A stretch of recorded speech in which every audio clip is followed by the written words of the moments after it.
Hello friends, मैं doctor Sanjeev. आज हम डिस्कस करेंगे कि फिशर के पेशेंट में जो जलन और दर्द होता है पेशेंट को, उसको कैसे हम बहुत ही आसानी से मैनेज कर सकते हैं। डियर फ्रेंड्स, कई बार होता है हम सारी दवाइयाँ भी खा लेते हैं, हमने सिरस बात भी कर लिया, हमने ऑयलिंग भी कर ली, उसके बाद भी हमारा फिशर नहीं ठीक हो रहा है। कई बार होता है कि क्रोनिक फिशर में जब स्फिंक्टर बहुत ज़्यादा स्पाज्म में चले जाते हैं तो पेशेंट को इतना पेन होता है कि अनबियरेबल हो जाता है। जब भी पेशेंट मल त्याग के लिए जाता है, चूँकि स्पाज्म का मतलब होता है जो हमारा एनल वर्ज है वो छोटा हो गया है as comparison to previous days जब हमें ये बीमारी नहीं थी, तब हमारा जो स्टूल था वो आसानी से मल द्वार से निकल आता था बाहर। लेकिन फिशर होने के बाद हमारा स्टूल यानी मल जो है वो आसानी से बाहर नहीं निकल पाता, क्योंकि जब हमें फिशर में पेन होता है तो जो हमारे मल द्वार के आसपास की जो मसल्स होती हैं, ये स्फिंक्टर्स होते हैं, ये स्पाज्म में चले जाते हैं। और ये जब स्पाज्म में चले जाते हैं तो मल द्वार बिल्कुल छोटा हो जाता है, यानी कॉन्स्ट्रिक्ट हो जाता है। एनल वर्ज जब स्मॉल छोटी हो जाती है तो जो वही स्टूल जो आसानी से पास हो रहा था वो अब आसानी से पास नहीं होता है। तो आइए हम सीखते हैं कि कैसे हम इसको आसानी से अपने एनल वर्ज जो स्पाज्म हो गया है हमारे मलद्वार के आसपास, उसको कैसे हम आसानी से ठीक कर सकते हैं और फिशर को हम और आसानी से कैसे मैनेज कर सकते हैं। डियर फ्रेंड्स, जैसा कि आप जानते हैं फिशर क्या है। फिशर, पहले आप थोड़ा सा इसकी एनाटॉमी समझ लीजिए, तब जो मैं बताने जा रहा हूँ तब आपको आसानी से समझ में आएगा कि मैं कहना क्या चाहता हूँ, और इसके जो हम लोग ट्रीटमेंट बताएंगे उसके बाद उसमें क्या असर पड़ने वाला है। जैसा कि आप जानते हैं कि ये हमारी एनल कैनाल है। ये एनल कैनाल का ये जो हिस्सा ये देख रहे हैं लाइन, इसको हम डेंटेट लाइन कहते हैं। और डेंटेट लाइन के नीचे एक लॉन्गिट्यूडनल यानी एक लंबा लंबा कट लग जाता है जिसे हम फिशर कहते हैं। और फिशर में सबसे पहली चीज़ जो होती है वो पेन ज़्यादा होता है, फिर बर्निंग होती है, फिर ब्लीडिंग होती है, तब जाके इचिंग उचिंग फील होती है। ये जो पेन होता है यहाँ पे क्या होती है, एक नर्व होती है जिसे हम सोमैटिक नर्व कहते हैं, यानी पुडेंडल नर्व जो होती है वो बहुत पेनफुल होती है, जिसकी वजह से हमें मलद्वार में पेन फील होता है। एक तो ये कारण होता है। दूसरा जो ये इंटरनल स्फिंक्टर होता है और ये एक्सटर्नल स्फिंक्टर होता है। इंटरनल ये जो स्फिंक्टर्स होते हैं, ये जब यहाँ पे पेन हमें एहसास होता है तो ये स्फिंक्टर जो होते हैं ये कॉन्स्ट्रिक्ट हो जाते हैं, जिसकी वजह से जो एनल कैनाल होती है वो क्या हो जाती है, वो और कॉन्स्ट्रिक्ट हो जाती है। जो इसका जो ये ल्यूमेन देख रहे हैं वो और पतला हो जाता है, जिसकी वजह से जो यहाँ मल होता है, जब मल यहाँ से पास होता है तो वो अभी क्या था, ल्यूमेन बड़ा था, मलद्वार बड़ा था, लैट्रिन आसानी से पास हो रही थी। अब क्या हुआ, ल्यूमेन आपका छोटा हो गया, मल अब आसानी से पास नहीं हो रहा है। अगर आ भी रहा है तो यहाँ इतना फ्रिक्शन कर रहा है। फ्रिक्शन तो समझते हैं ना, घर्षण। जब कोई चीज़ है कोई बड़े होल से निकल रही थी, वही चीज़ अब छोटे होल से निकलेगी, तो जाहिर सी बात है जो मलद्वार के आसपास की जो स्किन है उस पर ज़्यादा प्रेशर पड़ेगा, जिसकी वजह से वहाँ पे कट लगने की संभावना और बढ़ जाती है। तो फिशर हमारा क्रोनिक फिशर में कन्वर्ट होता है, स्पाज्म और ज़्यादा स्पाज्म हो जाता है। और पेशेंट को जो कॉन्स्टिपेशन अभी हो रहा था वो और ज़्यादा, क्योंकि जब मलद्वार ही छोटा हो गया तो लैट्रिन पूरी एक बार में बाहर नहीं आ पाती। तो डियर फ्रेंड्स, दो चीज़ें हैं। हमने यहाँ पे कट लगा हुआ है, जब आप लैट्रिन जाते हैं तो आपने देखा होगा कि आप अच्छे से शौच तो कर लेते हैं, तो बाहर तो हमने अच्छे सफाई कर ली, लेकिन जो यहाँ पे कट लग गया है, जो अल्सर है, उस पर लैट्रिन के टुकड़े फंस जाते हैं। तो जब आप लैट्रिन से आते हैं आप देखते होंगे कि 2-3 घंटे आपको इतना दर्द रहता है और धीरे धीरे अपने आप सही हो जाता है। क्यों? क्योंकि जब आप लैट्रिन से आते हैं तो जो ये घाव होता है, इस पर जो लैट्रिन टुकड़े होते हैं, जब ये धीरे धीरे गल के वहाँ से हट जाते हैं तो आपको धीरे धीरे आराम मिल जाता है।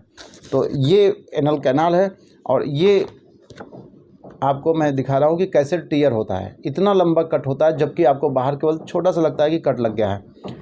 तो आप तो बाहर साफ कर लेते हो, लेकिन इसमें जो लैट्रिन के टुकड़े फंस जाते हैं वही आपको पेन करते रहते हैं। तो हमें अगर इस लैट्रिन के टुकड़े को यहाँ से हम हटा दें और जो ये स्फिंक्टर थे इनको हमने थोड़ा सा यहाँ से अगर फैला दें, इनको हम धीरे धीरे मसाज करके डायलेट कर दें, तो स्फिंक्टर का स्पाज्म खत्म हो जाएगा और जो मल के टुकड़े यहाँ फंसे थे वो साफ़ हो जाएंगे। तो आपका फिशर का जो बेड है धीरे धीरे हील कर जाएगा और आपको दर्द और जलन से राहत मिल जाएगी।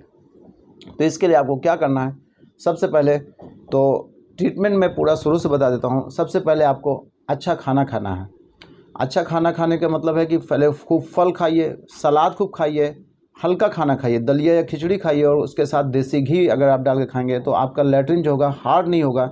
अगर मल हार्ड नहीं होगा तो डियर फ्रेंड, जब मलद्वार से ये लैट्रिन का टुकड़ा आपके बाहर आएगा तो जो ये घाव है इस पर ज़्यादा ठोकर नहीं लगेगी, आप खुद सोचिए कि पत्थर जैसी लैट्रिन आए और एक रुई जैसी लैट्रिन आए तो किससे आपको ज़्यादा दर्द होगा। तो पत्थर जैसी लैट्रिन ना आए इसके लिए आपको अच्छा खाना खाना है, तेल मिर्च मसाले थोड़ा कम करने हैं और हल्का खाना खाना है। जितना आप जूस पियोगे, जितना फ्रूट्स खाओगे, जितना सलाद खाओगे, जितना ये मूंग की खिचड़ी या दलिया खाओगे और देसी घी के साथ यूज़ करोगे, उतना ही ज़्यादा सॉफ्ट मल आपका आएगा। जितना सॉफ्ट मल आएगा उतना ही बार बार इस पर ठोकर कम लगेगी, उतना जल्दी आपका ये फिशर ठीक हो जाएगा। पहला। उसके बाद जब आप सुबह लैट्रिन जाइए तो आप इत्यादि तेल का प्रयोग करिए। फिर उसके बाद लैट्रिन से आइए तो आप सिड्स बात करिए, गुनगुने पानी में थोड़ा बैठ के सिकाई करिए। नीचे डिस्क्रिप्शन जो यहाँ पे आता है उसमें हमने इसके लिंक दे रखे हैं कि इत्यादि तेल का कैसे प्रयोग करना है, सिड्स बात का क्या कैसे प्रयोग करना है और इन दोनों का क्या बेनिफिट है।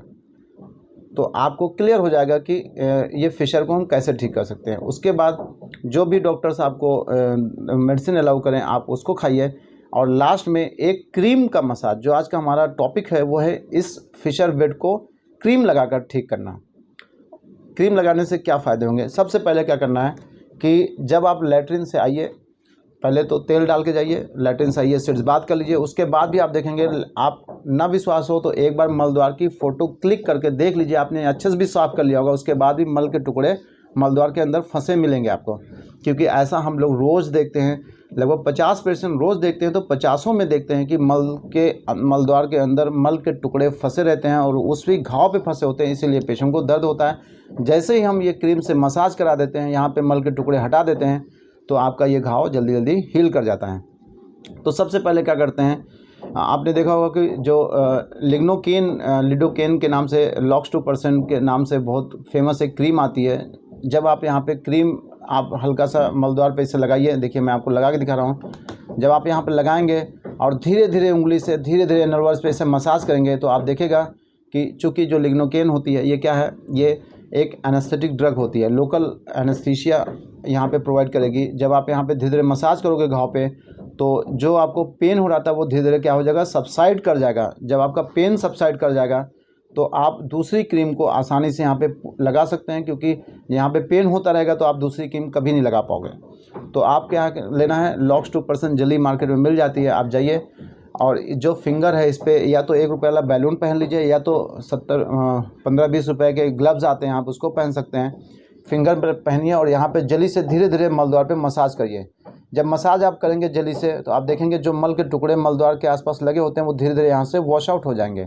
जब मल के टुकड़े वॉश आउट हो जाएंगे तो आपका ये जो अल्सर है, जो बेड है, वो क्या हो जाएगा, मतलब यहाँ पे क्लीन हो जाएगा। तो जो मल के टुकड़े होते हैं डियर फ्रेंड्स, उसमें लाखों बैक्टीरिया वहाँ पे प्रेजेंट होते हैं। और जानते हैं बैक्टीरिया, कुछ ऐसे बैक्टीरिया होते हैं जो पैथोजेनिक होते हैं। जैसे कुछ ग्राम नेगेटिव बैक्टीरिया के नाम मैं बताऊँ, जैसे ई कोलाई है, जैसे क्लैप्सला है, जैसे बैक्टीरियोप्रोटियस है या बैक्टीरियाइड्स हैं, ये सब यहाँ पे ग्रो करते रहते हैं। ग्राम पॉजिटिव बैक्टीरिया में जैसे स्ट्रेप्टोकोकस, स्टेफिलोकोकस और डियर फ्रेंड्स, ये जितने भी बैक्टीरिया मैंने नाम लिए ये सब एनारोबिक होते हैं, यानी ऑक्सीजन के एब्सेंस में भी यहाँ पे ग्रो कर जाते हैं और कई बार फिशर से फिशुला बना देते हैं, एब्सेंस बन जाता है पेरिनल। तो अगर आपने मलद्वार पे हल्का सा उंगली डाल के यहाँ पे मसाज कर दिया है तो डियर फ्रेंड्स, एक तो आपका जो ये बेड था वो साफ़ हो जाएगा। आप का जब ये बेड साफ़ होगा तभी ये घाव भरेगा, नहीं तो आप चाहे जितना दवा खा लीजिए जल्दी फिशर का बेड साफ़ सही नहीं होता है। तो एक तो आपने क्लीनिंग कर दी, उसके बाद कोई भी आयुर्वेदिक दवा जो क्रीम आती है, जैसे डाबर, बैद्यनाथ, हर कंपनी लगभग कोई ना कोई मलद्वार में डालने वाली क्रीम बनाती है। आप उसको लगाकर यहाँ पे धीरे धीरे मसाज करेंगे तो जो आयुर्वेदिक क्रीम्स होते हैं वो या तो तिल तेल के बेस पे होते हैं या घृत के बेस पे होते हैं। उसमें बहुत, जैसे लज्जालू हो गया, जैसे पलांडू हो गया, या जैसे और भी आयुर्वेदिक दवाइयाँ होती हैं उसके अंदर वो मिली होती हैं, वो सब जो होती हैं यहाँ पे घाव को भरने में हेल्प करती हैं। तो एक तो फ़ायदा हो गया कि हमने यहाँ पे क्लीनिंग कर दी ताकि हमारा जो घाव है वो जल्दी हील कर जाए। जब हम मसाज करते हैं तो डियर फ्रेंड्स यहाँ पे ब्लड सर्कुलेशन तेज़ हो जाता है, तो एंटी इन्फ्लेमेटरी प्रोसेस तेज़ हो जाता है, घाव जल्दी से भरने लगता है। क्योंकि वहाँ पे जो WBCs में जैसे न्यूट्रोफिल्स, आपका जैसे मोनोसाइट्स होते हैं, ये सब आकर माइक्रोफेजेस की तरह काम करते हैं और वो जो है उसको पूरा जो वहाँ पे इन्फ्लेमेटरी प्रोसेस होता है उसको सबसाइड करके वहाँ पे घाव को हील करने में हेल्प करते हैं। तो ये 2 काम हो गया। तीसरा, जब आप यहाँ पे मसाज करेंगे तो धीरे धीरे जब आप फिंगर आपकी धीरे धीरे अंदर जाएगी तो डियर फ्रेंड, जो ये स्फिंक्टर का स्पाज्म होता है, जो मसल स्पाज्म में चली गई हैं, वो धीरे धीरे डायलेट हो जाती हैं। डियर फ्रेंड्स, आप कभी किसी डॉक्टर को दिखाए होंगे तो वो आपको ये बताते हैं कि आप एक डायलेटर भी आता है, आप चाहे गूगल पर सर्च करके देख लीजिए, एनल डायलेटर भी आते हैं। जब आपको स्फिंक्टर बहुत क्रोनिक हो जाता है, जब मलद्वार बहुत छोटा हो जाता है, तो डॉक्टर आपको एडवाइस करते हैं कि ये जो डायलेटर ले लीजिए और मलद्वार में धीरे धीरे उसको पुश करके उसको जो है डायलेट करिए मलद्वार को। तो डायलेटर से बढ़िया हमने रिज़ल्ट देखा है आपकी फिंगर जब जेली लगा के आप धीरे धीरे मसाज करते हैं तो आपकी फिंगर से इतना एहसास होता है कि आपको कितना ज़्यादा फिंगर को पुश करना है, कितना ज़्यादा आप अपने पेन को सहते हुए आप अपने आप को डायलेट कर सकते हैं। तो इसको धीरे धीरे हम मसाज करते हैं तो इससे क्लीनिंग हो रही है, घाव भर रहा है, वहाँ पे पैथोजेनिक बैक्टीरिया जो थे वो वॉश आउट हो रहे हैं, आपके स्फिंक्टर जो स्पाज्म में चले गए थे वो धीरे धीरे क्या होते हैं, वो धीरे धीरे रिलैक्स हो जाते हैं और आपका फिशर पूर्ण रूप से ठीक हो जाता है। डियर फ्रेंड्स, आपके कोई भी क्वेश्चंस हैं फिशर से रिगार्डिंग, अगर इसमें कुछ भी ना समझा हो तो प्लीज़ आप कमेंट बॉक्स में इसमें आप मेंशन कर दीजिएगा। कोशिश हम करेंगे कि आपके जो भी क्वेरीज होंगी हम सॉल्व कर देंगे। थैंक्स।